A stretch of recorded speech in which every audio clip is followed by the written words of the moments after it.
سر باندې چې کوم تصویر تاسو ته ښکاري یقینا چې نن سبا به تاسو په سوشل میډیا باندې دغه تصویر ډیر زیات نه دغه زنانه ویډیوز به تاسو نن سبا په سوشل میډیا باندې ډیر زیات ګوري. د دې جنۍ نوم ډاکټر مارنګ بلوچ دی. ډاکټر مارنګ بلوچ څوک ده او پولیس ولې دا گرفتار کړه، د دې بیک ګراوند څه دی، ولې دغه احتجاج چې په دغه کې په زرګونو ښځې او په دغه کې ماشومان شامل دي. اسلام آباد ته دغه احتجاج ولې دی راوړو، ولې دغه احتجاج دی وکړو، ټول قصه د دې د ژوند سره شیر کومه. ډاکټر مارنګ بلوچ د کوټې سره تعلق ساتي. په 2006 کې یعنی دا چې کله د 15 کالو وه نو د دې والد صاحب هغه بېدرکه شو چې دغه والد صاحب په وابډه کې یو ملازم و.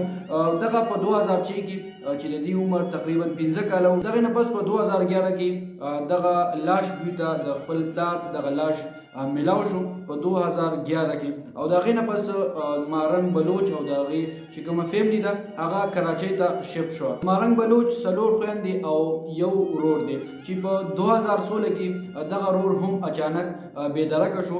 او د هغې نه پس بیا دغه مارنګ بلوچ احتجاج شروع کړو چې 8000 کم کسان چې کم میسنګ پرسنز چې یعنی 8000 بېدرکه شوي خلک د هغوی لپاره او د خپل ورور لپاره د کوټې نه دغه احتجاج شروع کړو. او اوس هم دغه احتجاج د دوی جاری دی چې دغه احتجاج د دوی پیدل احتجاج دی. دغه احتجاج کې د دوی سره په زرګونو خلک چې په هغې کې زنانه او ماشومان شامل دي. احتجاج اسلام آباد ته راورسېد او د اسلام آباد پولیس بیا دغه مارنګ بلوچ په حراست کې واخیستله، یعنی دغه مارنګ بلوچ گرفتاره کړله. مختلف ویډیوز تاسو کتلی شئ. هغه غواړي چې زه پریس کانفرنس وکړم او زه دغه خپل اواز دغه قوم ته کیدم چې کوم زما پلار او زما چې کوم ورور هغه بېدرکه شوی دی او دغې سره سره 8000 خلک د بلوچستان نور بېدرکه شوی دی چې د هغې لپاره اواز چوت کړي چې هغه پیدا شي. یقینا چې ډاکټر مارنګ بلوچ یوه